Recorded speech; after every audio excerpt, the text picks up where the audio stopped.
Насим, بعد پیش عثمان رفتی؟ رازبورا میگی؟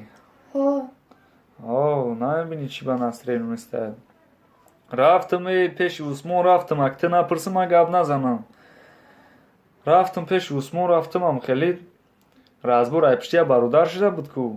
رفتم کاروچی با ما میدونستیم که هم عثمان اکه عثمان پریکولیست پریکول میکنه ما قبوارش نکردم ما گفتم بیام ما او را گفته بودم که خود توقع بیو فهمیدی و هم گفته بود خود توقع بیو ما گفته بودم گاب نیست من توقع بیام تو ما که توقع بیو گفته بودم شه ما میدونستیم که پریکولیست باورش نکردم یا دو نفر خاتم گرفتم دو جوره ما خاتم گرفتم گفتم بیام میریم سول چخیله هم دو کسک سه کسک بریم کارو چه اقلا ساعت نکنی جای بگونای همون سیم باز فایل کردم همونجا رفتیم درم آدم سیم باز زن زدم گفتم اکه آمادگیم بیو گفتم یک خودی میبرن همه کس کم میبرن کارو چی فهمیدی گفتیم گپوی خودش همه کس کم میبرن یا 50 نفرن 60 نفرن ما روز دیگه بیسوری را دیگه هم سه کسی مو سه کسی مخی بعد بکشتن مونا